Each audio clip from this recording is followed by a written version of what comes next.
All right. Welcome to the platform. Today I'm super excited.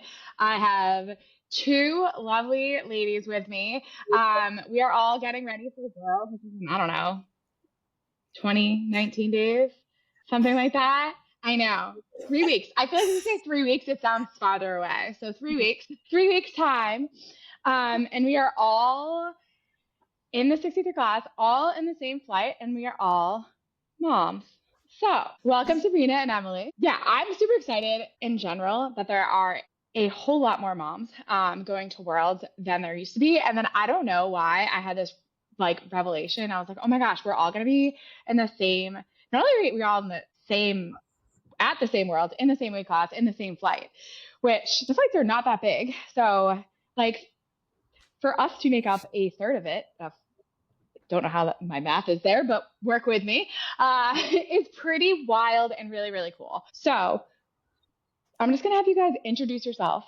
And then I thought we'd have a chat about some things between being a mom and an athlete, and also kind of some of the mindset things from pregnancy and getting back to lifting in general. I kind of know a little bit about both of you and your stories. And what I think is really cool is I think we've all had a very different but also similar experience. And I think that between all of our different experiences, a lot of people will be able to relate to tidbits from it, which I think is important and cool. Who wants to go first? I can go first, I suppose. I started lifting in 2017. My first meet, I was pregnant and didn't know it. I came from a gymnastics CrossFit background, and then got into powerlifting because I felt like my body was broken from the years of previous training, and I just was like, I'm kind of strong. I kind of want to see where this goes. And really, at that point, we had decided we were going to try to start a family, and the powerlifting was basically, I kind of didn't even know it was a sport until 2017, and then was like, well, I'll do this and whatever, like didn't think much of it. So did my first meet 2017, and like recovering from the meet and trying to get back into training, I was like wiped.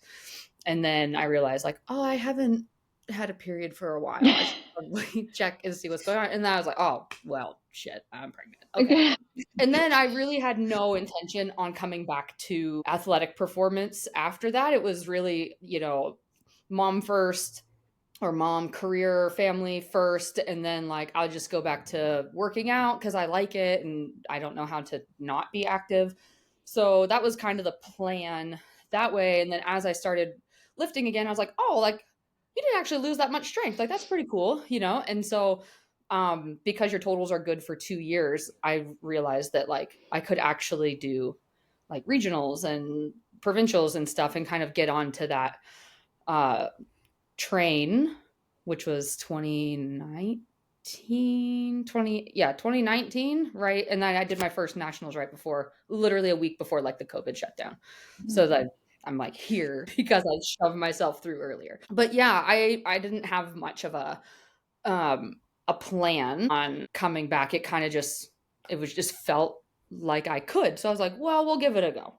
I can kind of do it. Maybe we'll see what goes on. And that's kind of, I ended up here the last several years. I just gonna keep going, I guess.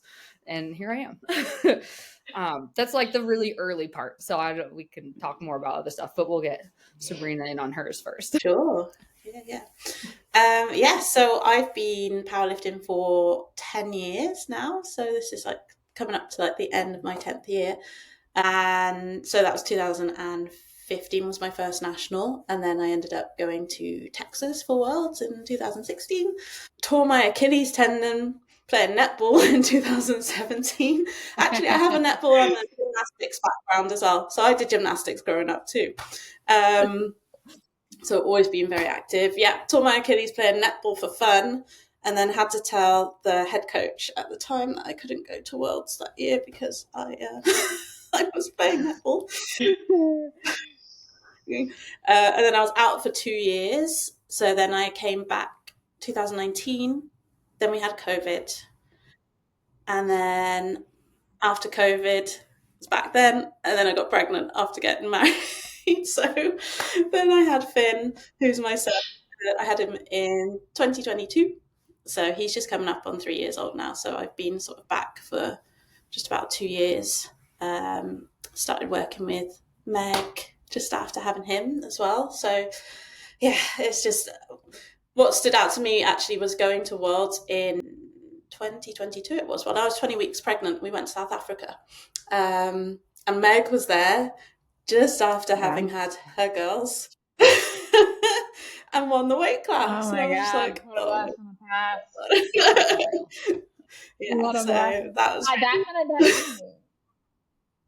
I shared. That's funny that I didn't even realize you were there in South Africa. That's when I met Emily. We shared a warm up platform. How about that? We were all in South Africa.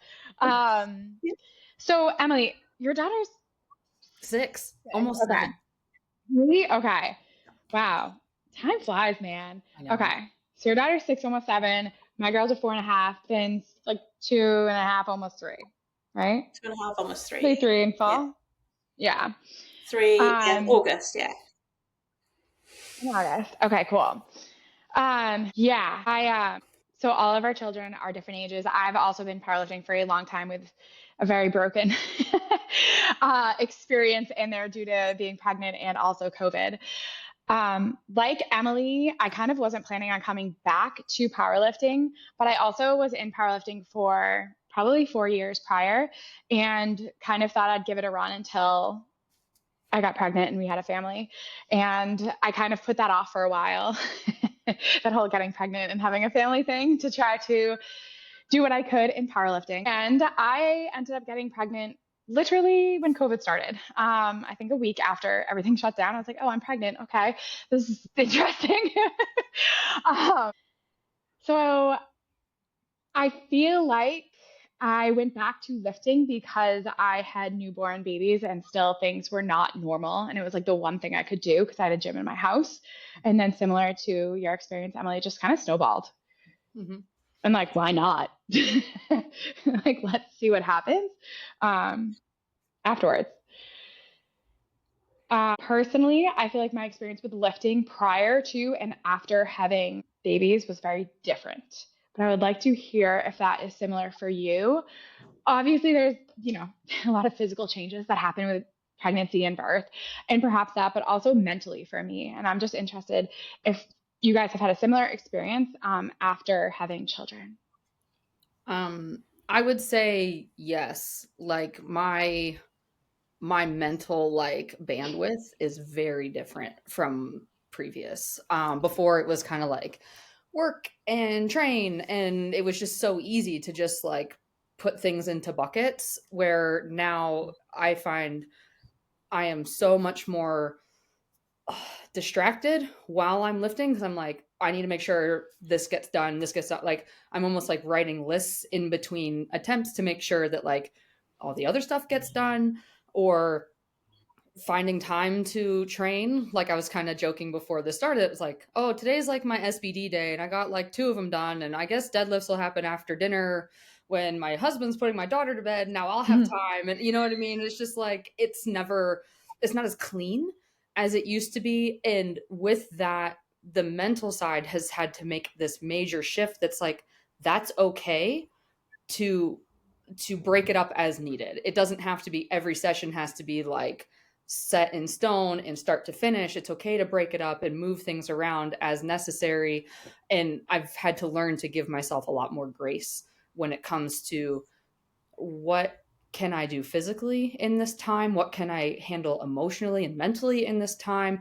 And just like some days, body's ready, mind's not, and it's just like it's okay to pack it in and try again. Like that's been a huge learning curve for me, because with the gymnastics background and stuff, it's like this is your time and this is when you have to focus. And like it's just completely different now since having a child. And as she gets older, it gets a little bit easier because I can reason with her in the garage and be like, okay, like like we talk about timers on, I have to go when the timer goes off, and then we can do stuff in between.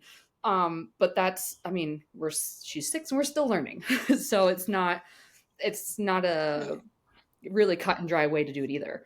But yeah, a lot of grace for myself in like allowing these changes to happen, and say like, that doesn't mean my progress is non-existent. It's just different than it was before. Yeah, I hear a lot of that, Sabrina. to be honest, in myself. Yeah, today has in particular been a day where I had to remind myself that I can't do everything every day. So I'm a very, I don't want to say type A, but I like, I have tasks that I want to get done every day. And like, I'm like, right, I need to do this. I need to do this. I have a process. I have a plan. And if I don't manage to do those things, I start to get very squirrely, and I don't. Yeah, I just don't enjoy it. I feel like I'm failing. I feel like I'm stressed. Like, yeah. So today, it's just been a reminder, like, you can't do everything every day. Pick what you're going to prioritize today, and it's okay if some stuff falls off the other side. Whereas before having Finn, I would have got stuff done, you know. But right now, I've got to have, like you said, the emotional bandwidth to be able to, you know, care for someone else. So I did my training, went to go pick him up. Then we got to do dinner, we got to do bath, we got to do bedtime. So it's just go, go, go, isn't it? And, as you know. So yeah, just giving myself that same grace and that time to sort of, it's okay not to do everything. Yeah, I am just gonna third that. Uh, and literally today, and it's probably where we are in training as well. I was like, you know, when you just feel like the sense of overwhelm where it's like, oh my gosh, there's all of these things, and how am I going to possibly accomplish all of it? And then all of a sudden it feels like literally there's a weight on your chest, and you're like, okay, like I'm going to be okay. I've done this before. Everything always gets done, right? Like it might not happen perfectly, but everything always gets done. But it is can be challenging, like you have both said, in needing to take that step in the bird's eye view sometimes. Like I definitely have to zoom out more now than I did prior. And definitely came from a more rigid personality and way of doing things before to having to being forced into flexibility. Which I will say for us and anyone else that feels the same way, I do feel like once you get to not even meet day, but the meet in entirety, like with travel and get in the days leading up to a meet and the meet itself, having to live that is a huge, I don't want to say benefit, but like, what's the right word here? I think benefit is right, because we've been forced into adaptation a lot. Like I know that I don't live the perfect training, sleep, whatever. So like travel, okay, Right. sure. Like it's not a challenge. I mean, it's a challenge, but it's Sure. not. Different. Yeah. Yes. I don't know if you feel similar, but I feel like before I I had kids, traveling would be like the stress ramped up. Whereas like now I feel like the stress, like, and Sabrina, we will talk about this, but I know a lot of times also Finn comes with you. So it might be different. I've never traveled with my children, and I can imagine that is a whole different like scenario. Whereas I feel like my stress ramps really aggressively before I leave. And then once I leave, I'm like, okay, like everything is kind of in its place, and I'm gonna go. So on that note, Sabrina, I know that I think there's only been one meet, right? That you, Finn, and Jake stayed home. Was it the last meet? Yeah, just Euros just gone this year. I didn't have Finn and Jake with me, and I thought it would be great. I thought like, oh, great, you know, I've got time to focus on me. I can really just relax. Don't have to worry about parenting. Don't have to worry about juggling things. And I just felt really lonely.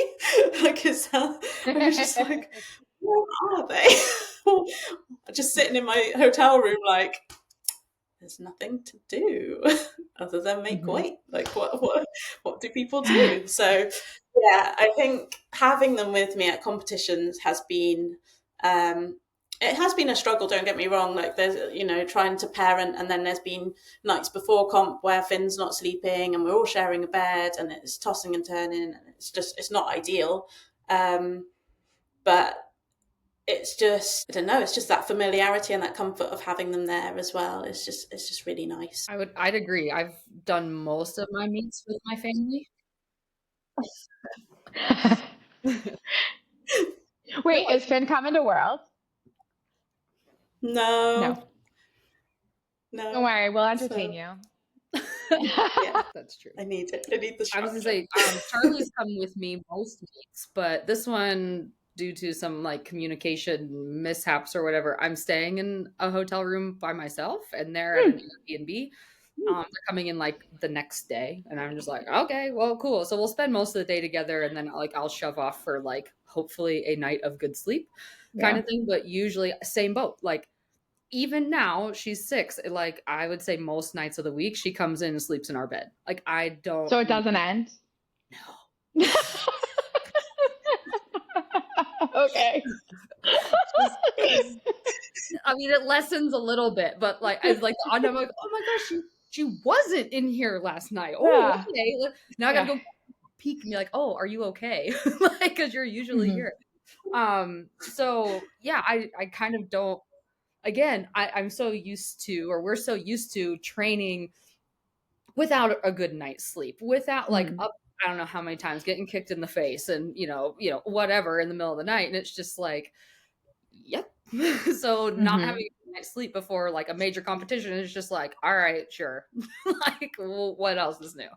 Right. So it's I'm Yeah. kind of actually hoping I get a little bit of extra sleep this time around because we are separated. But I'm going to spend a lot of time like walking and like, let's go see where you are and what you're doing and different stuff. But yeah, I would agree that I like them there because of the familiarity, and I don't know. It's just nice having your family around to Mhm. experience the things with you.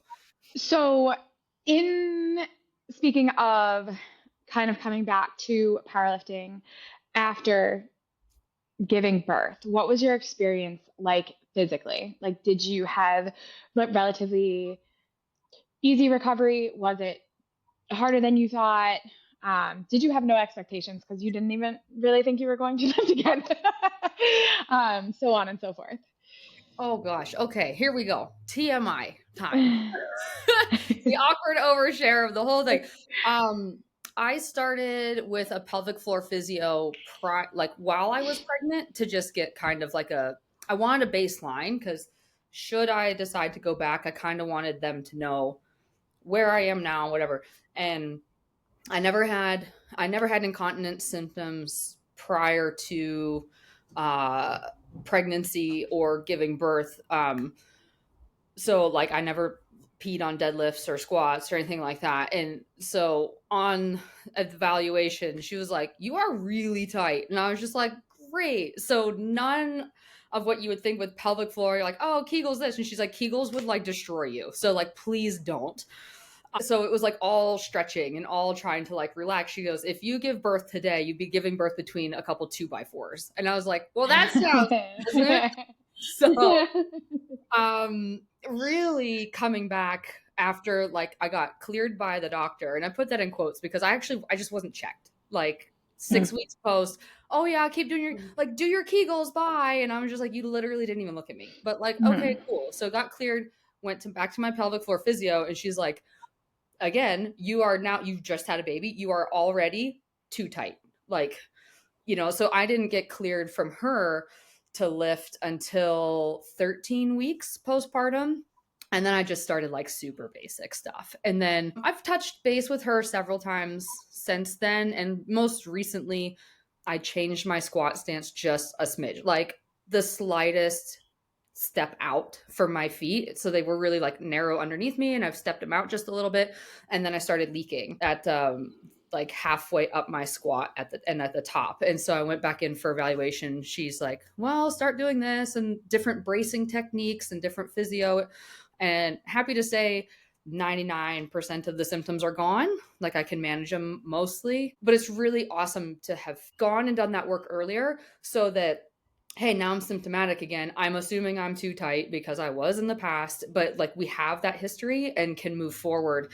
And I can trust that she's gonna do me a solid like when she evaluates and stuff. And I will say too, I've been to multiple pelvic floor physios, and it really is important as an athlete to find one that works with athletes because there is a very big contrast between knowledge level and like understanding of where you're trying to go with what your body's doing. Like, I don't want to just be able to have to like reach up on the top shelf and like not pee myself. Like, I want to be able to squat like a crap ton of weight and not pee myself, or organ prolapse or whatever, like, so it's really important that, like, if you don't feel like you're getting what you want out of one, like, try others because they're not all the same.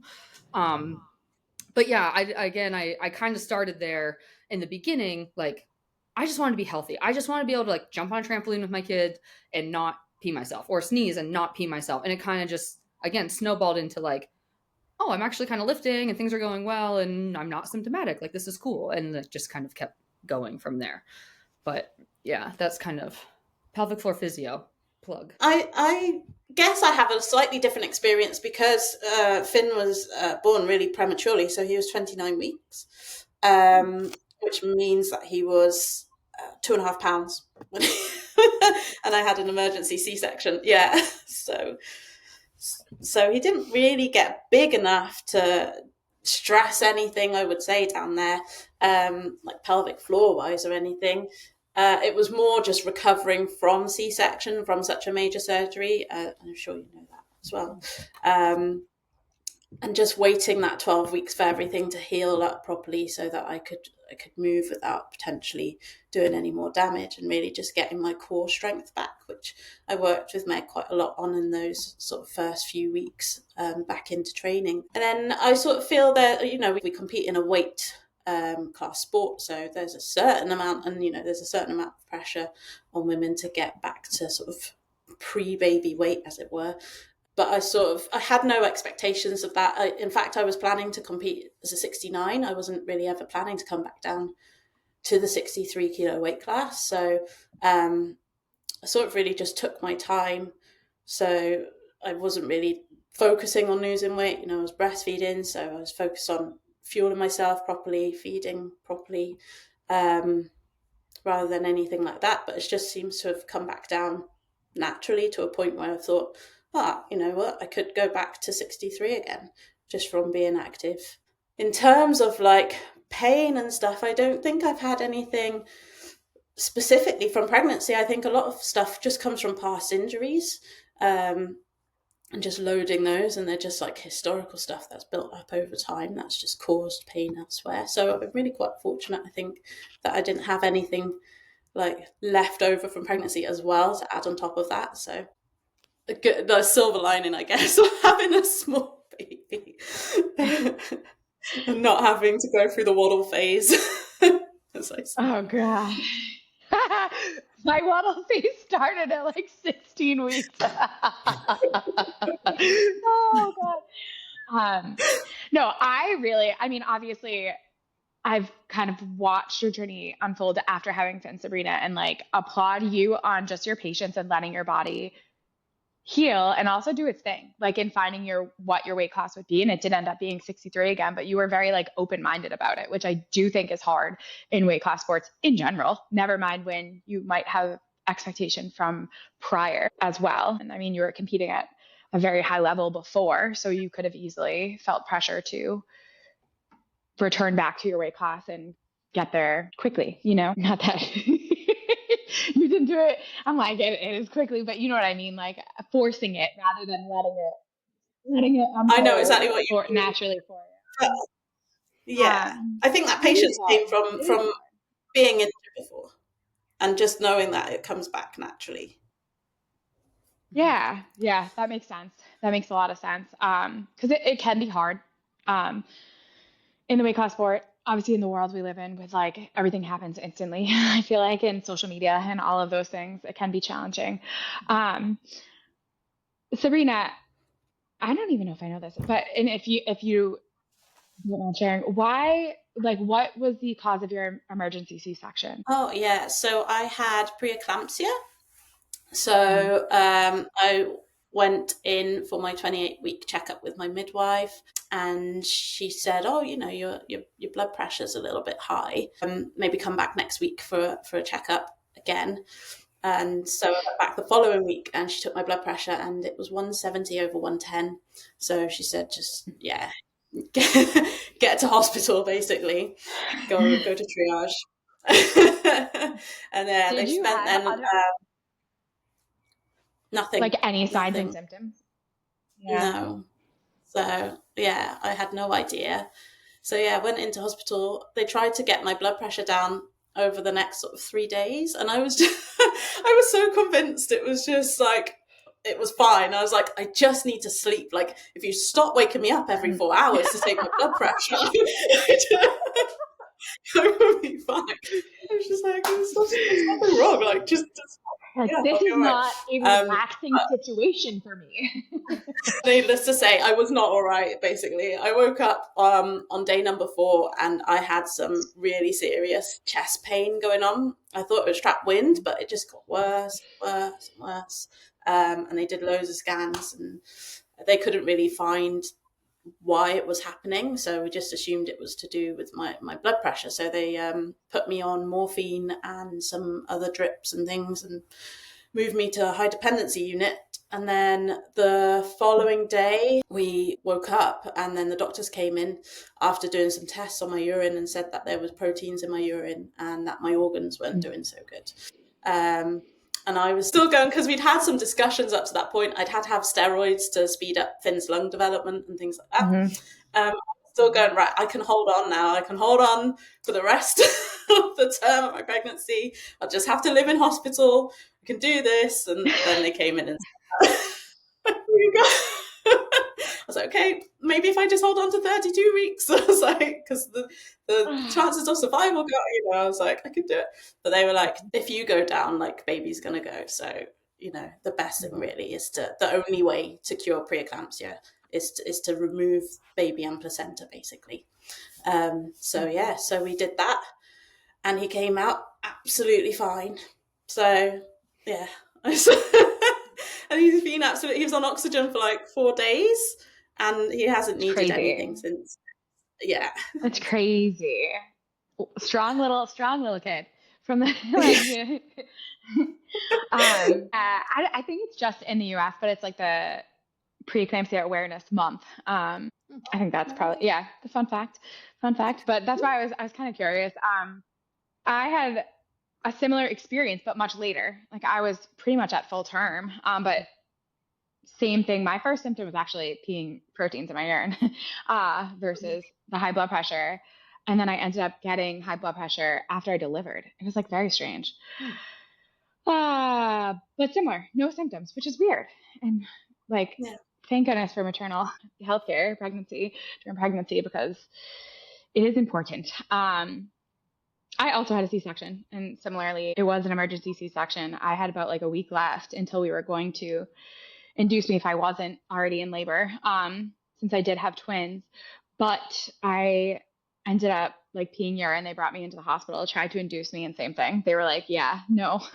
After about 12 hours, they're like, your body's shutting down, so we're gonna bring you in. We're gonna do this for you.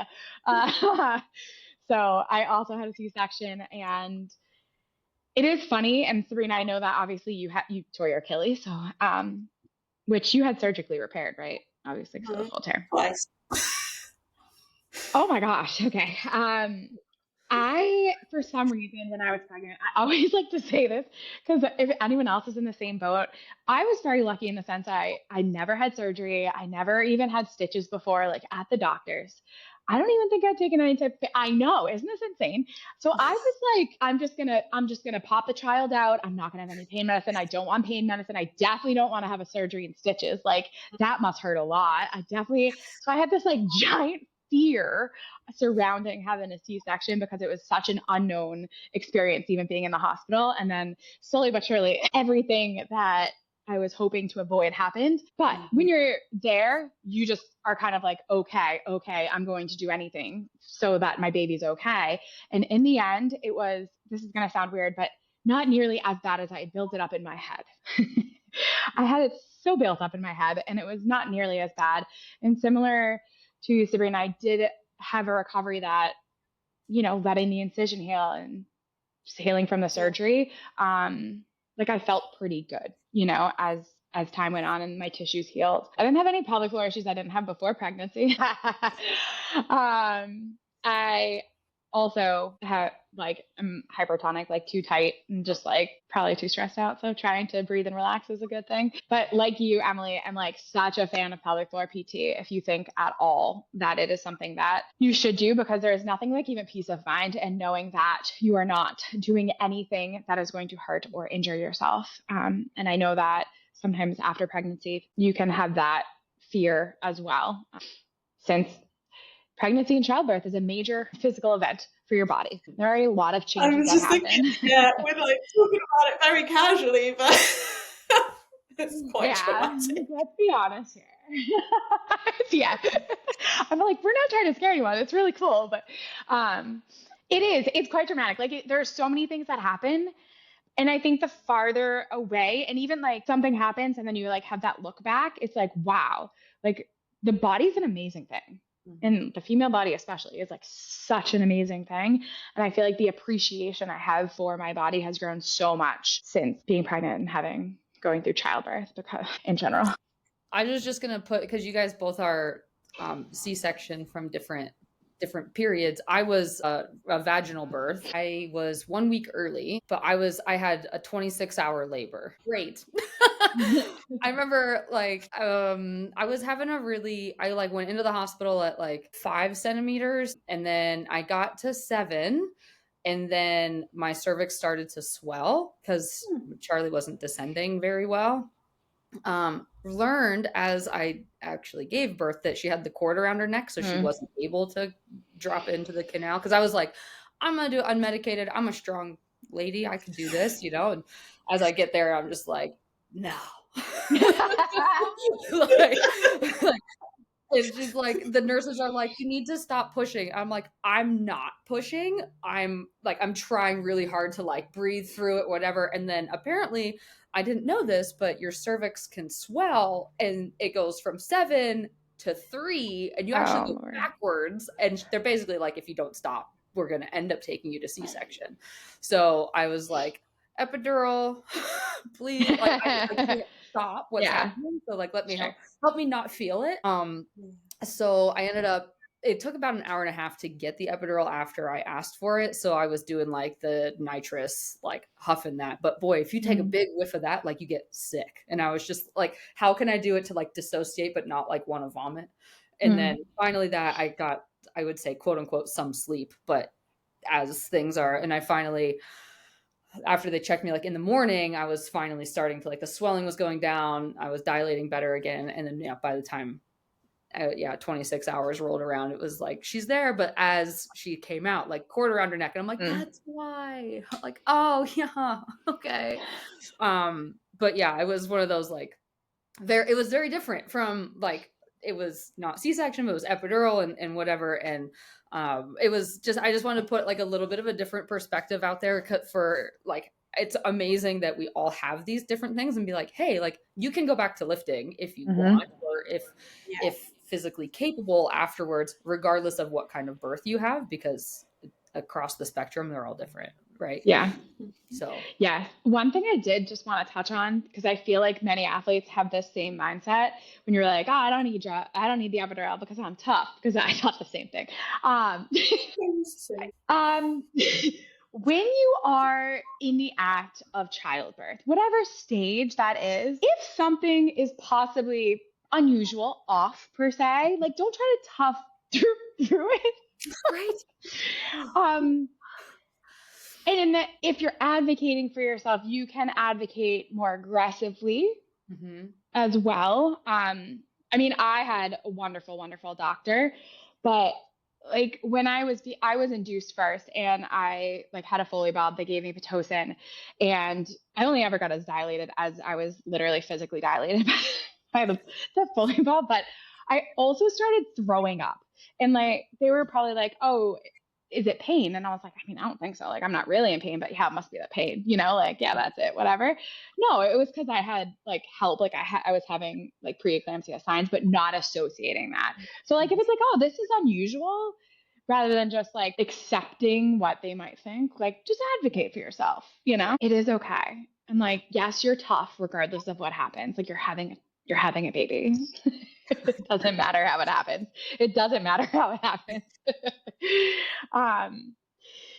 Was there any point in time when you came back to lifting and you returned to the platform and then you started to compete on national stage and international stage that you like doubted yourself or had any times that were mentally a little bit more challenging directly related to being new mom, whatever stage? No, exactly. I just remember I think it was like Eastern Canadians, possibly. I mean, I breastfed my daughter for about a year and a half, like 19 months maybe or something. I don't know. I was like, if we made to a year, cool, and then we'll just whatever. I just remember weighing in and being literally telling the lady, I was just like, well, if I'm heavy, I'll just go breastfeed my child and come back. And I was just like, why are you saying oh my god. But I just felt like I feel a little unique here in this space. But I didn't know powerlifting even existed until like a couple years before. So I was very like, I don't know what population of people are in this space, age groups, whatever life stages. I feel as though we are, I don't want to say fairly unique because I feel like I'm really close to masters now. And so like my life stage is in the masters category where I fit a lot. But like lifting at a high level with a young child and a full-time job and stuff. And I see other lifters that I've really admired. And I'm just like, oh, like you don't have all these challenges. And so it was kind of like, I think I can do it, but really everything I'm looking at is telling me that like you don't actually fit in here. So I felt different, but in a way that I was like, I still felt confident because I was like, well, you're strong, so it doesn't really matter. But I just knew that like when I'm looking at everyone else, I'm just like, it's hard to maybe I don't really like mesh with everyone because how do I talk about my full-time plus job and child and all these things and all these other people are like students or something like not kind of in that same life stage, so I wouldn't say it was really like self-doubt, but it was a little bit of a recognition that like you're not quite like the others, kind of thing. So this podcast is amazing because I'm like, oh my gosh, it's like my peers. But I don't know. Yeah. I don't know. So Sabrina, how about you? No, I'm very similar. I don't think I had any sort of doubts or anything like that. Same thing at my first nationals back. I was breastfeeding Finn, so I was coming off a lift, baby, and then warm up for the next one, basically. I think I've been quite fortunate because Jake is also involved in powerlifting and he coaches. So we've sort of just brought Finn along to everything and he's been very much a part of that world. And when I've been away with juniors and stuff, I'm like, look at my child, look at him. So I'm not very sure about the fact that I'm a mum. And yeah, I do think it's a superpower, like just all the stuff that you do and then being able to go and train and be strong as well when, perhaps there's others who have more free time or, they can focus more on training than on work and family and stuff. So yeah, I do think it's like an incredible place to be and just helps build resilience and focus when you can get focus a little bit more. It's really great, like you were saying, it's great to see more mums as well in powerlifting now. That there's more than a few now, and just proving that it doesn't have to like end your powerlifting career or anything like that, or your training. Like you can still train and set your own physical goals as well as the rest of it. So yeah, I think you nailed it. Like that is a huge thing, is seeing other moms and being one myself. It's just like, hey, like my athletic career didn't have to end with motherhood.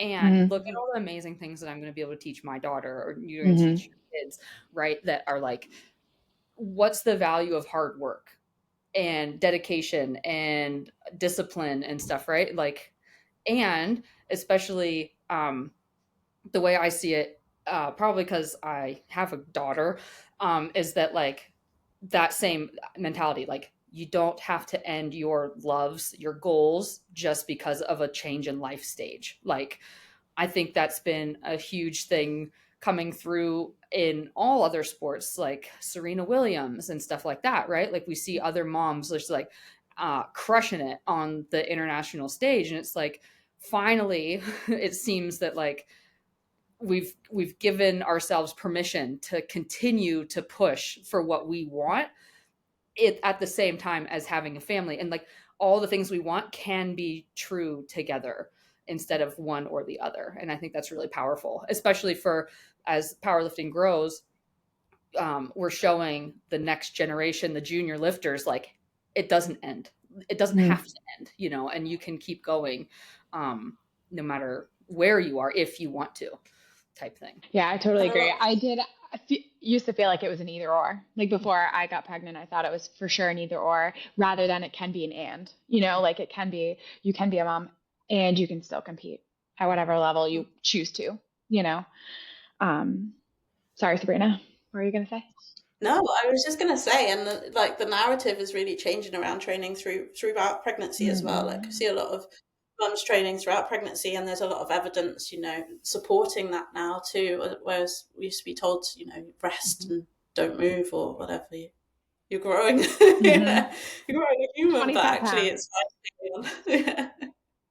Yeah, I actually cannot believe that I had a doctor. I mean, I'm lucky. I had a doctor that my first phone call, because again, it was COVID. So a lot of my, half of my care, pre and postnatal, was always like this, you know, online.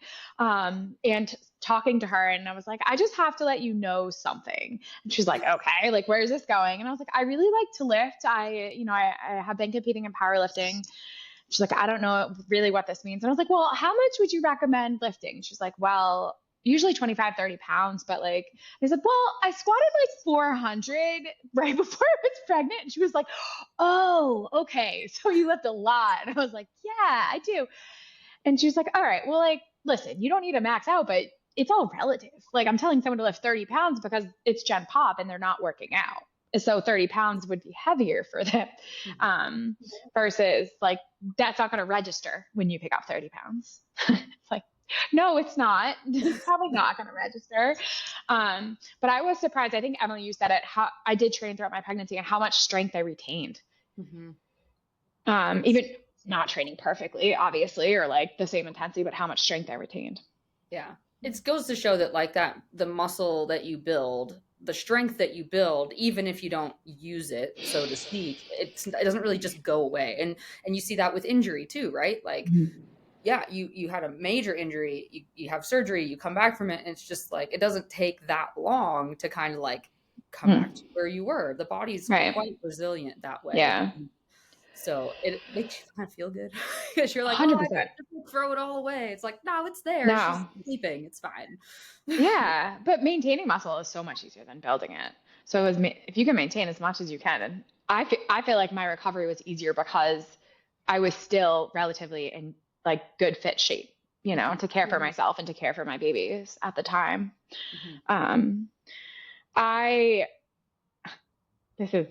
Now I'm going back. Now I'm just distracted. But I definitely had a major crisis when I came back to sport after having children. Like I felt like I didn't belong because I felt like I didn't deserve to be there because my training wasn't as perfect as it was prior to when I had children. So even though like my first world I qualified to go, I still felt like I didn't necessarily deserve to be there. Literally had a like full crying Jesus moment in the back after. I didn't even know that I ended up winning, but like after my last deadlift, because I was just like so emotional,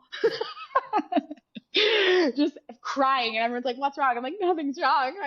I feel like it's okay." Like, you know, like I think I went 5 for 9, but I was like, I should be here, you know, like that was kind of like the turning point for me of I should be here. And like, I kind of have to get over the guilt part of it and get into how does it actually fit into my life in a way that works, obviously logistically, but also like mentally for me and for my family as well.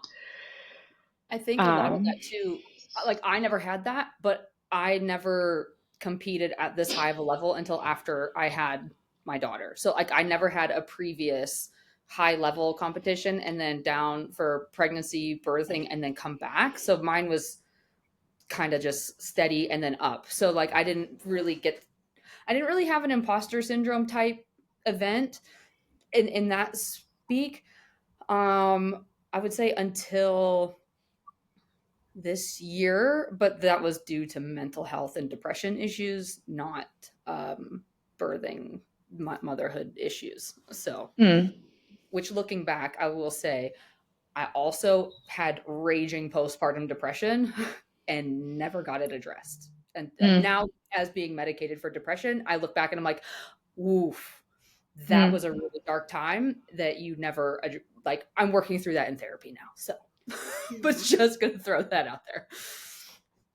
I believe it though, because I think that, especially when you're postpartum, like there is something biological about like females in the postpartum period where it doesn't matter what happens, like you just get through it. Like 2 hours of sleep, sure. I'll still get everything else done. Like it's okay. Things are falling apart. We're going to figure it out because you have to, because now you're caring for another being. Yeah. And so it's like, now I'll figure out what's going wrong with me later.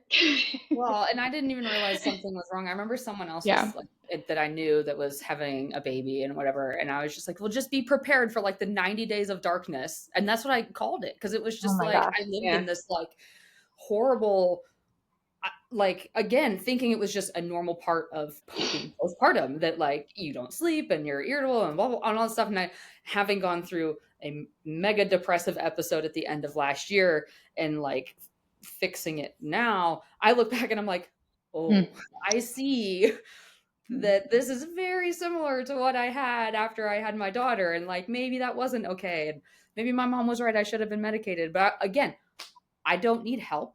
This is part of it, you know, and I'll get through it. God dang it. If I could just like put my ego aside and get help when I need it, that would be fabulous. So we're trying. Well, you're doing. We are. So you're learning. Progress. Yeah. But I don't know. Sabrina, did you have anything like that as far as like, because you were a high level before as well. Like, did you feel any of those highs and lows? Do you know what? I don't remember. That's the best thing I've ever heard. So good. Yeah, there was a lot of brain fog. So yeah. I don't know. I wasn't present for a lot of my posts. So with Finn being born prematurely as well, we had some other things going on. So my mother-in-law had a stroke like 8 weeks after he was born, and then my dad died like 3 months after Finn was born as well. So similarly, just coming out of a lot of stuff 2 years down the line. So I honestly think for the past, well, certainly the first year and a half, I was in just going through the motions and in a lot of fog. So now when you ask me about that time, I'm just like, I don't know. Yeah. Surviving, basically. I do think, and that just kind of reminds me, because I know that we are talking about there's a huge generation of younger lifters. I mean, I didn't know what powerlifting was when I was as young as many of the juniors are, who are now competing in open, and they're incredibly strong. And I think it's so cool to just watch the growth of the sport in totality. But like, not that I think a junior is going to listen to this podcast, but if they did, like, as you grow and get older, more life will happen, and there might be more stresses on you from life and your responsibilities that might happen, but it doesn't mean you can't still do the sport if you want to. And for me, the like allowing myself to still compete and to still train has been such a benefit for the rest of my life. You know, in the times that haven't been so great, it's kind of brought me a sense of routine and normalcy, to kind of know that like, even through periods of time that shit is crazy, stress is high, like there is that routine, you know what I mean? And like there is that next day where you can kind of know what to expect to a very small degree. And to have that and that starting something that you can then take and throughout your life when you are in your early 20s, like that's really cool should you choose to do it. And you can, and it doesn't have to be perfect. Because sometimes when you're in your early 20s, you have the ability to make things a little bit more perfect. And that's awesome. Like that is so much fun. But even as more life happens, you can still not just participate, but compete and like almost like give yourself that opportunity and gift. Like it doesn't have to be perfect. Okay. Anyways,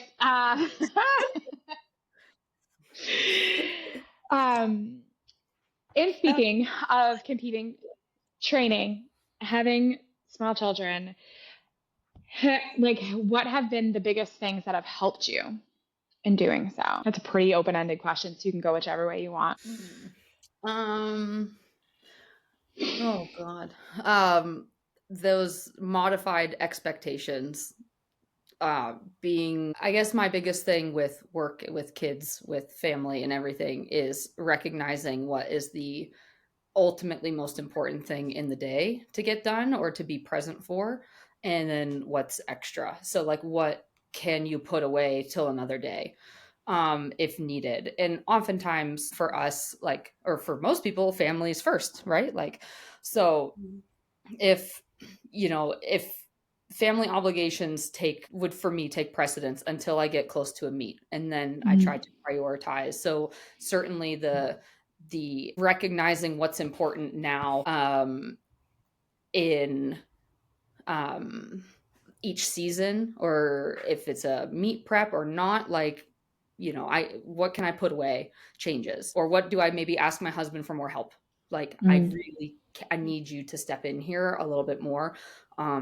With that, really trying to make sure I maximize communication as much as possible so I don't become resentful, even though my significant other has like no idea that I'm struggling, like voice it, that kind of thing.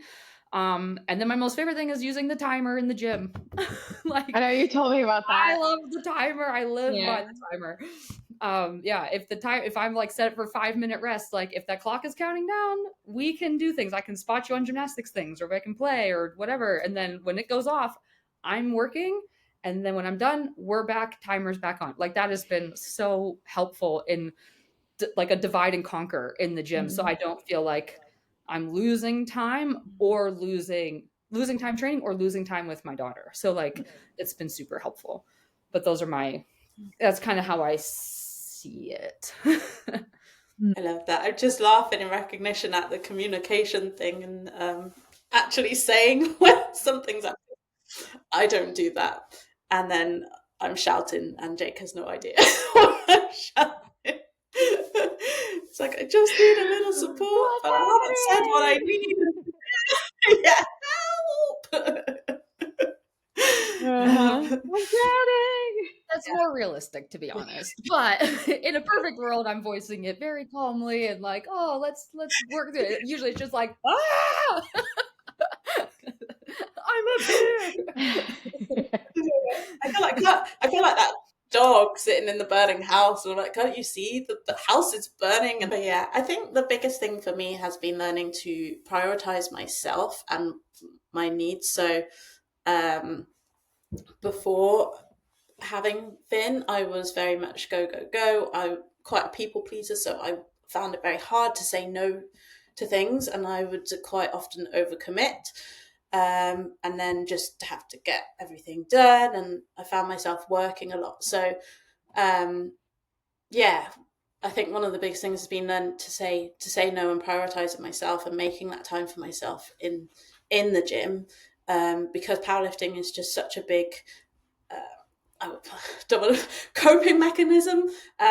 Like it just grounds me basically, and just having that time to myself where I can just focus on moving and just like, right, let's do this squat slightly better than last time, or how am I going to improve my bench today, or what things am I going to focus on today. I find that really grounding and just gives me that space to step away from everything else that's going on, so that when I do go back, then I've got that mental capacity to deal with things, and I feel refreshed, and I feel like I'm not just trying to go from one thing to the next, because I've had that time to focus and take a breath. Yeah, I think it's kind of similar.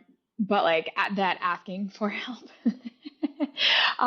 in general, because it's not something I feel like that comes natural for most people. And then especially there's a huge shift when you have a child, right? Like there's a huge shift where there there's a huge shift for everybody in terms of responsibilities. And I think that realizing that and knowing that it doesn't mean you're doing anything wrong or less than if you're asking for help, or more support, especially when you do get closer to means.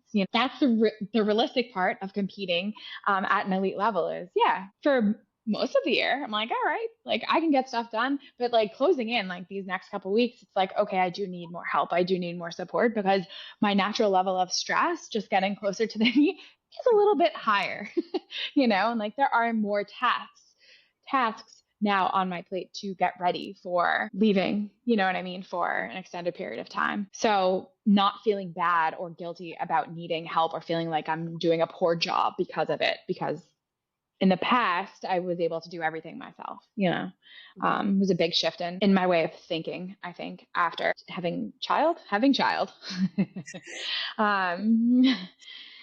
um, so I know that, like, Emily, you didn't know you're pregnant when you were competing your first time. Sabrina, I know you competed before. You got married, you got pregnant with Finn. I feel like I put off getting pregnant to see, like, like thinking I wasn't going to lift after. So I feel like there's all different scenarios. I do feel like more and more people are planning a family knowing that if they want to come back and compete, they can, which is awesome and so cool. But if someone were to ask you about having children and powerlifting and what is it like, kind of what advice would you give them or what would you say to them about your experience with it? Well, one, I would say there's no perfect time. It just, everybody's waiting for the perfect moment. There's no perfect moment. And honestly, so I got pregnant in COVID.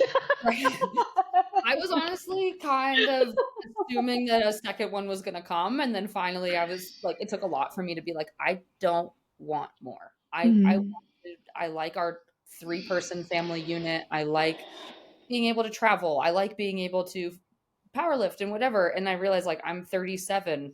Like, I don't really want to be a new mom around 40. I don't want that. And so, like, are we good here? Like, I remember crying to my husband, like, I don't want another. And he's like, I know. And I was just like, oh, good. Like, but at the same time, like, do I kind of wish I would have done it earlier? Yeah, probably. Looking back, I mean, more time with my incredible, awesome daughter would be fabulous, right? And I think, whether you choose to or not, there's no right or wrong. Am I super fulfilled and love that we get these experiences to share? And am I kind of lucky enough to have powerlifting be a source of travel? Yeah, absolutely. The only reason I've been able to travel around the world is because of powerlifting. So these are memories that get created with her and my family that, like, I guess I am so thankful for that I decided to come back and, like, oh my gosh, like, I could compete at this high level and go and do these things. Like traveling to New Zealand with like a 3-year-old on a 15-hour flight. What? But we spent 2 weeks in New Zealand and it was some of the coolest things we've ever done. Like, she's also really cool. I can be like, hey, I'm going to set a timer. And when the timer goes off, it's bedtime, like on the plane. And she's just like, okay. And I'm okay. Same, I guess. Like, I know I'm lucky in a way that some people aren't. But being able to share in these experiences and stuff, like, I would never trade this for the world. Like, it's been the biggest, most awesome thing that I could have ever imagined. So definitely in that vein of being a mom doesn't end the career. It really just adds to it. Like, it just puts another level of, like, oh, I get to share this now instead of it just being like a me thing. And I think that's really special. So it's not something to shy away from if you don't want to shy away from it, which is really cool. Yeah, I much of the same. Like, I really, really resonate with what you said there, Emily, as well. And just like being able to integrate your family into your sport as well is so important. And it's really nice to see, like, all the kids in the gym and they're watching you get strong, and they're cheering you on and they become your fans, and it's just, they just add to it. Like you said, they just add to the experience. You don't have to separate them out. It doesn't have to be one thing or the other. Yeah. And I mean, I feel like kids are like sponges, right? Like they see what you're doing. And I think that there's nothing greater than them being exposed to an environment where there's a huge amount of community, where the goal is something that your body can do, what your capability is, and where, in the communities, everyone is very supportive of each other. So I think that that's something really cool and really special to be able to expose kids to. And I feel lucky that like I'm able to show my girls that, you know what I mean? Like it's something that is really cool. And I feel like similar to you, Emily, I'm like, I probably should have had kids early. Like I put it off. I was like, I'm going to put this off while I'm an athlete. And now I'm like, I could have just done it earlier, but like hindsight's 2020. So what are you going to do there? And I'm like, do I have more children? Do I not have more children? Are they getting too old? Are they not too old? Like, am I getting too old to have, and it's like a cycle that eventually I have to commit to because I'm 37. So it's not necessarily black and white and cut and dry. And I feel like what you're saying is like, we always wait for a perfect time. And sometimes there is no necessarily perfect time, but when it happens, if you want it to happen, it is perfect in its own way, in its own like messy, beautiful way. Like there's nothing cooler. Is there anything else I feel like that we haven't touched on that you wanted to share in general about your journey, about your future? Seems very, very like spiritual right now. I know. I was gonna bring out like maybe like I don't know, like gems. Yeah. Yes. I've always wanted to be like so relaxed that I could do that, but I'm not there. No. I'm not even going to pretend. I'm so chill. No, I'm really Every so often I'm like, we're going to take up meditation. Sort of weeks. Okay. So I force myself to meditate 10 minutes. That's all I have. I have 10 minutes and it's like 10 minutes of torture. And I do it at night. So I'm like hopefully already kind of sleeping in my head. I do sleep better when I do it. It's torture every single time. So is it like an app that you follow or you literally just sit in silence and you're just like... It is. I can't do silence, Emily. No. Okay, I heard that there's a sleep like headband that's got speakers in it so that you can like instead of sleeping with whatever, and you can like put on a guided meditation and it's like comfortable like headphones to sleep in. So you don't, and I'm just like, I want that. Maybe I'll sleep better. Right? You should see how many sleep hacks I have going just to try to sleep better, especially as you get closer to comp, knowing that I'm going to get kicked in the back. And I'm like, well, maybe these earplugs, this white noise machine, my eye mask, my everything will help me. And I'm like, oh God, no, kidney punch. It's perfect. I don't know if I have anything more to add, but I really hope that this has been enlightening. I've had people reach out to me from various places that are just like, hey, I love that you're a mom and you're doing this and following you. And I'm like, I'm literally the most boring poster on Instagram. So like, thanks. But like, it's literally the same stuff every week but you're welcome. Well, that's because we're powerlifters. We just do the same thing all the time. It's pretty mind numbing, but no, and I think like it is important that we try to, I don't want to like normalize it or just not stigmatize the advantages to being a mom, or the fact that it doesn't end and you can, not only can you thrive in this position, but you also have this incredible community that loves you, supports you, no matter what stage you're in or where, and your community just keeps getting bigger the more hats you end up wearing as a human. And so I just think it's quite a beautiful thing to be part of. I'm very lucky, I think, to have found powerlifting at all, because the amount of support just as one human to another through powerlifting, through motherhood, through work, through all these things, it's just like, the world is a horrible place most of the time if you take the big scope, but like it's honestly quite beautiful when you find your people. And it's worth it's worth doing. It's worth being part of, kind of thing. That's probably my thing. That was good. Yeah, it was. It was very good. Woo! I'm gonna go woo my children to bed. What time is it? No, I'm just kidding. 4 p.m.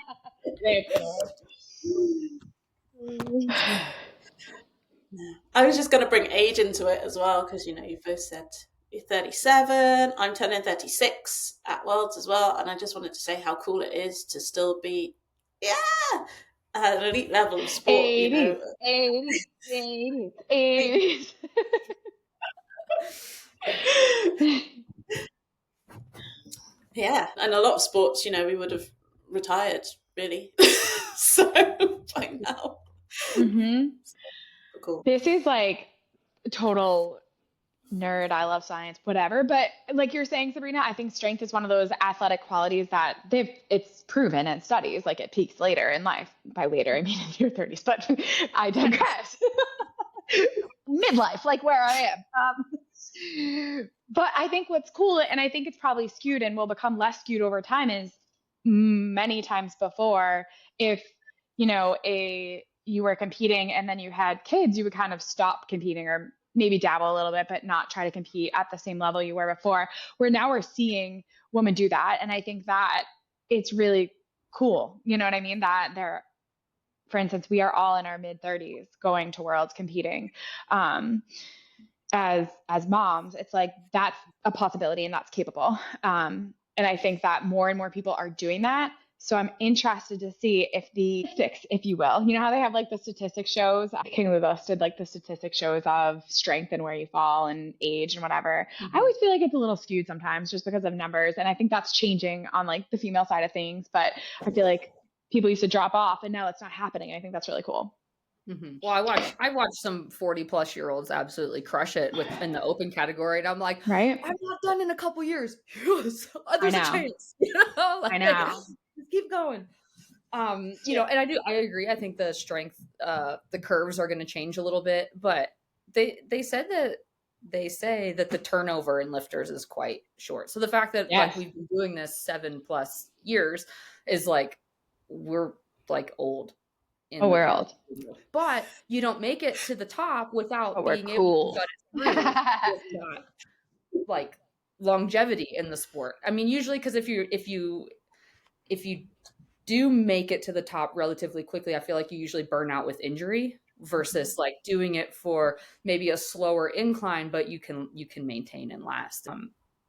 I think it always kills me, and in a good way, but also like a ha-ha way, when it's like I listen to other lifters, male lifters who become fathers, and they're like, oh, your training must be like so different. And I'm like, excuse me? For a sleep disruption? Like, let's talk to others. You want to talk about disruption? Like, come on. Right? I'm pretty sure my uterus fell out the other day, and I'm still here. Okay, so like, it makes me giggle because I sleep and recovery and whatever, sure, but like when I see this and I compare it to like the female lifters who have had children and are crushing it, I'm just like, it's an entire tier of its own. And it just makes me so proud to be a mother, athlete, and be like we shared that platform years ago. And I'm like, yeah, Mega's like one of my good friends. Like, no, like we're besties now. I hope everybody knows this. It's true though. It is. You become just so connected to, like, I'm personally invested in you, whether or not we compete against each other, with each other, whatever. Same with you, Sabrina. It's just like, oh, I got another one that I can just like freaking cheer on in the back. Like, I can't wait to be like waving at you across the thing. My coach is probably gonna be like, can you not with the competition? And I'm gonna be like, but they're my friends. No, but they're fine. They're fine. The other ones, it's the other one we don't want. No. Yeah. Well, it is like powerlifting's a small community already. Even though when you're in it, sometimes it feels big. It's small. Like it's very niche, but then when you add in like family and being a mom on top of that, like it gets even smaller. So it is like a special little club within a club. Yeah. You know? Yeah. That's really cool. It's really like, I feel so honored to be part of it. You know what I mean? Yeah. It's just like, it's like my Yes. little girl group. It's so fun. Yes. And whenever I see like another one, I'm like, yeah, another one. Another one. Yeah, that's it. Another one. Let's go. Come on. Oh. Emily, I just have to say, I'm laughing when you were mentioning that, like when you see people asking male powerlifters that become dads, like, oh, it must be really tough. Brian does that sometimes. He's like, I'm a dad. He's like, they don't know what it's like to be a mom. I'm like, oh my God. I'm like, yeah, well, it's still challenging. He's like, it's not the same. It's different. There's something about it, man. It's different. Like, I mean, even when my daughter's like, dad's my favorite, I'm like, except who do you ask for like 99% of your things? But okay, that's fine. Yeah. I already know who Finn's go-to person is because Jake told me once. I know it's Sabrina. It just is what it is, you know? They grow inside of us. They always want us, even no matter who your favorite is of the day. It's okay. And you wouldn't really want it any other way to be, you know what I mean? Like, just kind of, it's good. Yeah. Well, thank you both so much. So much. I really appreciate it. I thought it was important to have you guys on to chat, to again, just open more visibility. I think it's that moms within powerlifting, within high level sport is becoming more and more common, which is awesome. But to hear from just like the day in and the day outs, you know, like it's hard, it's messy, but there's nothing better if you so choose to take on the task. So thank you. I appreciate it. I can't thank you enough for having me on with both of you. I was so honored when you were like, hey, do you want to? And I was just like, yes, of course. I was like, we have to do this. You know, I was like, I don't even care if we do it in person, but like, we have to do this at some point. I think it's so cool. Like, it just makes me so happy. Like you're saying, like, whenever I see another mom, I'm like, yes. We're doing it, guys. We're doing it.